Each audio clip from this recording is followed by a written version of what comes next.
Hello and welcome everyone. I am Tremaine Wright, the chair of the Cannabis Control Board. Recognize that we have Jen Metzger present in Albany with myself and board members Jessica Garcia, Ruben McDaniel, and Adam Perry attending remotely. I am pleased to call to order the fifth meeting of the Cannabis Control Board and to welcome all of you who are participating via real-time live stream. As we previously stated, it's our hope that in the near future, we'll be able to safely have these meetings in person. But for now, we will continue to invite the public to attend remotely to protect the health and safety of all participants. As always, this meeting will be recorded, and the recording and transcript will be available to the public on the Office of Cannabis Management's website, cannabis.ny.gov. Information on Cannabis Control Board meetings are available on a designated section of the OCM website. Today's agenda will include a welcome and brief remarks from myself, review and approval of the meeting minutes from the Cannabis Control Board meeting held on December 16th, consideration of the delegation of hiring authority from the board to the executive director, consideration of a service level agreement for the OCM call center, discussion of the recently announced Social and Economic Equity Fund, a report from the Office of Cannabis Management's Executive Director, Chris Alexander, and then the board will proceed into executive session to discuss proposed, pending, or current litigation matters. And then we will adjourn. So let's get started with our first board meeting of 2022. This promises to be a year of action for cannabis in New York State, and we're excited for the steps ahead.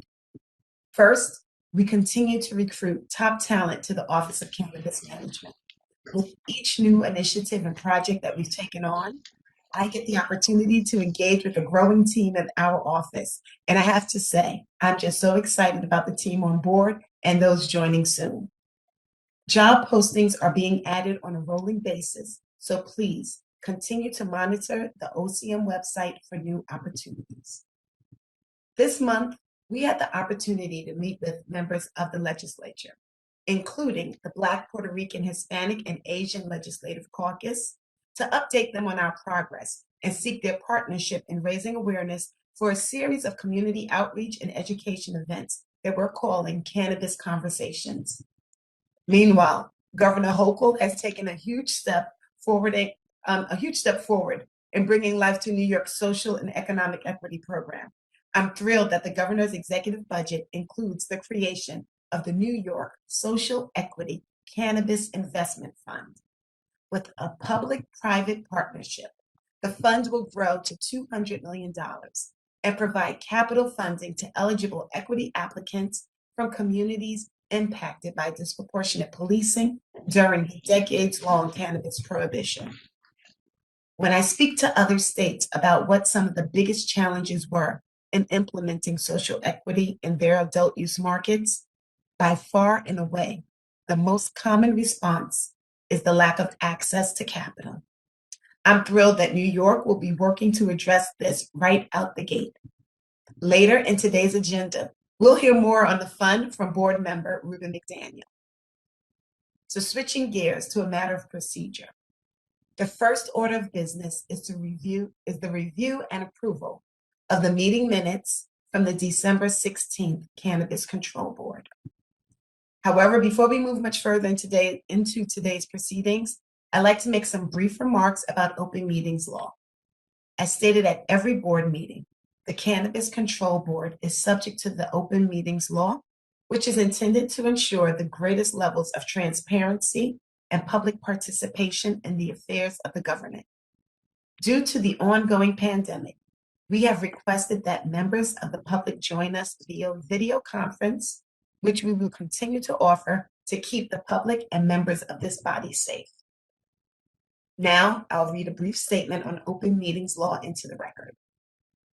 Pursuant to Chapter 1 of the laws of 2022, enacted on January 14, 2022, board members may continue to fully participate in meetings via video conference from locations that are not open to the public, provided that the public has the ability to view or listen to such proceedings, and the meetings are recorded and later transcribed. The new law sunsets on February 14th of 2022. The public was provided with information on how to access this meeting within the public meeting notice distributed to members of the press and posted on the OCM website. A recording of this meeting, together with the transcript, will also be available on the OCM website. Previous recordings, meeting minutes, and transcripts are archived on the OCM website as well. However, please note, there is a designated tab on the website entitled Board Meetings, which provides access to this information. May I please have a motion to approve the December 16th, 2021 board meeting minutes? So moved. I'll make that motion. Thank you. May I have a second? I'm sorry. May I have a second on the motion? Second. Thank you. That was Jim Metzger. Yes. And is there any discussion by any board member?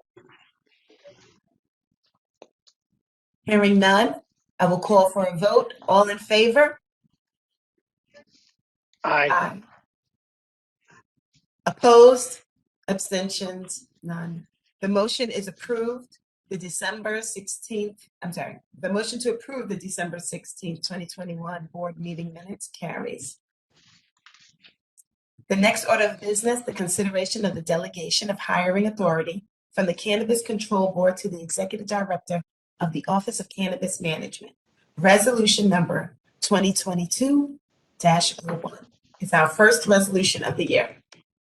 May I please have a motion to consider and approve resolution number 2022-01, resolution delegating to the Executive Director of the Office of Cannabis Management the authority to exercise employment decisions relating to Office of Cannabis Management employees, except certain decisions concerning employees and certain titles. So moved. So moved. Thank you, Mr. Perry. May I have a second on the motion? I'll second. Thank you, Ms. Garcia. Mr. Alexander, could you please explain background briefly and offer your recommendation? Absolutely. Thank you, Madam Chair. The cannabis law grants to the board both authority to appoint all directors as necessary, including counsels, deputies, assistants, investigators, and other employees, and the authority to delegate that power to the executive director. This resolution is in front of the board. It will help streamline OCM's hiring and onboarding as we continue to grow the agency. Thank you, Mr. Alexander. Is there any discussion, question, or comment by any board member? I will call for a vote. Ms. Metzger, Aye. Ms. Garcia, Aye. Mr. McDaniel, Aye. Mr. Perry. Aye. I vote in favor as well. The motion to approve resolution number 2022-01, resolution delegating to the Executive Director of the Office of Cannabis Management the authority to exercise employment decisions relating to Office of Cannabis Management employees, except certain decisions concerning certain employees and titles carries. Concerning the next order of business, may I please have a motion to consider and approve resolution number 2022-02, resolution to authorize the Executive Director of the Office of Cannabis Management to enter into a service level agreement between the New York State Office of Children and Family Services, Human Services Call Center, and the Office for the provision of call handling services. So moved. Thank you, Ms. Metzger. May I have a second on the motion? I second. Thank you, Mr. McDaniel. Mr. Alexander, could you please explain background briefly and offer your recommendation? Absolutely, Madam Chair. This resolution authorizes OCM to enter into a service level agreement with the Office of Children and Family Services for call center functions. This call center has been in operation for some time, has helped answer level 1 questions that are coming from the public to that call center related to the medical and cannabinoid hemp program. We're looking to extend that call center and expand the service to also the adult use program. Thank you, Mr. Alexander. Is there any discussion, question, or comment by any board member? I'll call for a vote. Ms. Metzger, Aye. Garcia, Aye. Mr. McDaniel, Aye. Mr. Perry, Aye. and I vote in favor. 12, the motion to approve resolution number 2022-02, resolution to authorize the executive director of the Office of Cannabis Management to enter into a service level agreement between the New York State Office of Children and Family Services, Human Call Service Call Center, and the Office for the Provision of Call Handling Services carries. As mentioned at the beginning of the call, we're excited to dive deeper into the details of the Social and Economic Equity Fund. I'd now like to invite board member Ruben McDaniel to present an overview of the fund. Thank you, Madam Chair. I appreciate that. And this is an exciting day for the Office of Cannabis Management, certainly. We certainly want to thank the legislature for such a bill that was so aggressive around social equity, and for our governor, Governor Hochul, for her support and recognition that access to capital is one of the real difficulties other social equity applicants have had around the country in implementing these programs. This $200 million public-private fund is the beginning of our work on helping candidates get access to capital. We certainly have more work to do in other parts of the areas of cannabis, but I'm very excited about this one. This will allow us to assist our social equity applicants who are interested in retail licenses have the funding they need for capital improvements to open their facilities in a timely manner, so that as the board and the staff roll out licenses, we will also be able to help with facilitating the build out of facilities so they can execute on those licenses. So it's a very exciting program. DASNY, Dormitory Authority of the State of New York, will assist the Office of Cannabis Management in overseeing the site location of potential sites, the design and build out of those sites, and facilitate getting our equity applicants into those sites so that capital and leasing will not be an impediment to them being successful. We anticipate this will be a $200 million fund, a portion of which will be funded from the Office of Cannabis Management revenues, but also from private investors. I've been working on this with other members of the board and the staff over the past several months.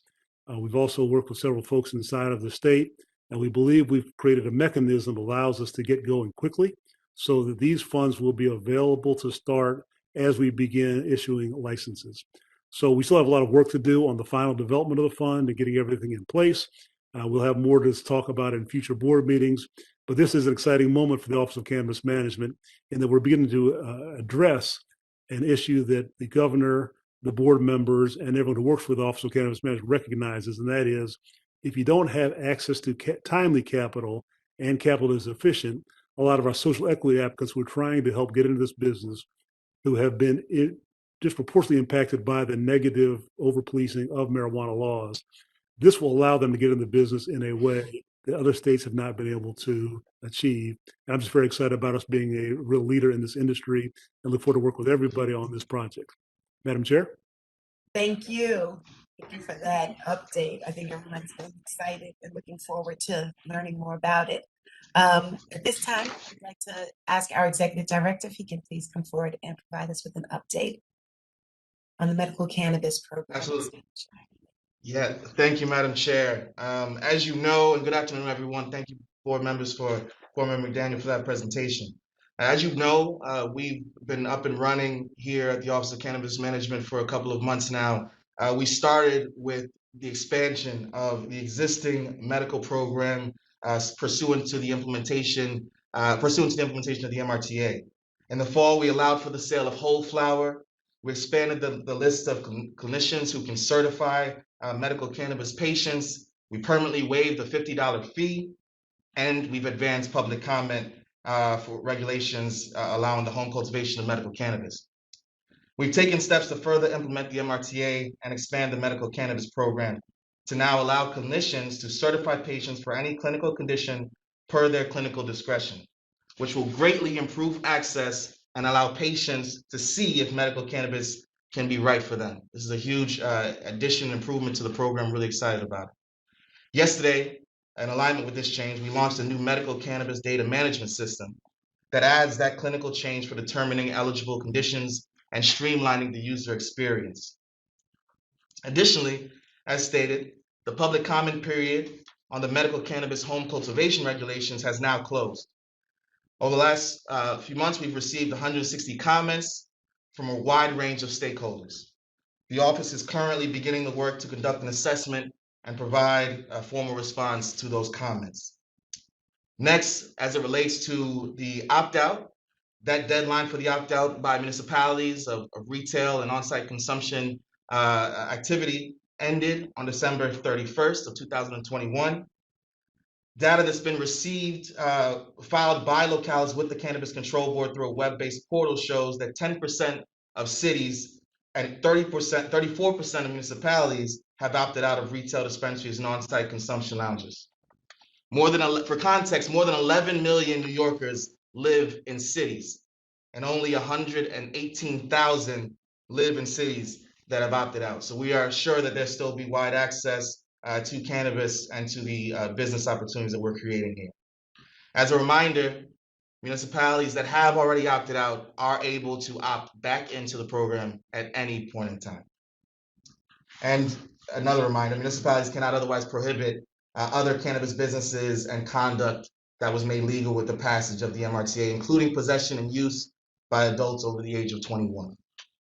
Lastly, I'm thrilled to expand on what the chair mentioned earlier, that the office will be rolling out a virtual community engagement campaign called Cannabis Conversations.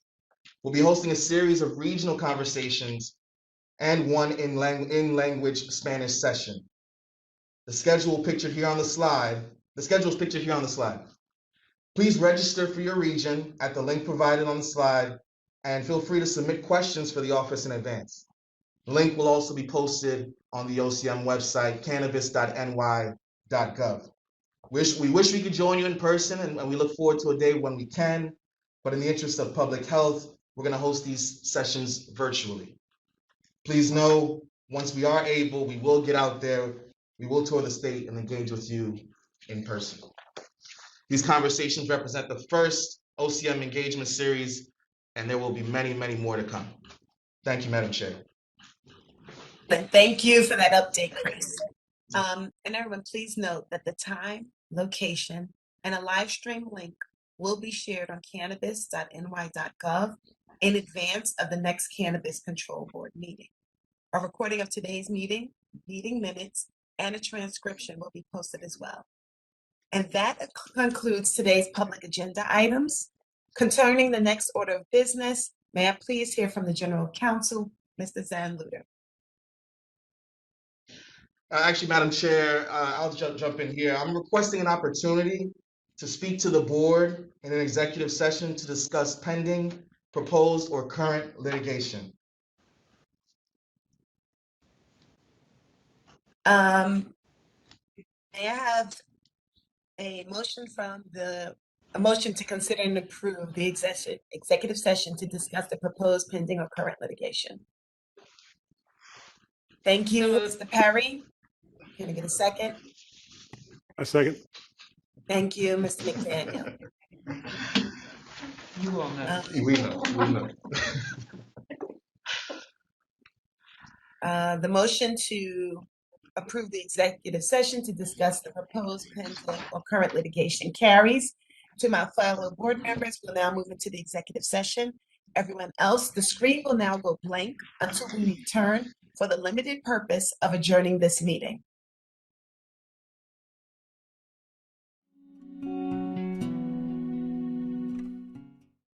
The executive session has concluded. May I please have a motion to adjourn this meeting? So moved. So moved. Thank you, Ms. Metzger, and I'm second. I'll second. Second from you, Ms. Garcia? Okay, thank you. Is there any discussion by any board member? Hearing none, I'll call for a vote. All in favor? Aye. Aye. The motion to adjourn this meeting carries. Thank you all for your patience as we went into executive session. We have now concluded today's business and we will now adjourn.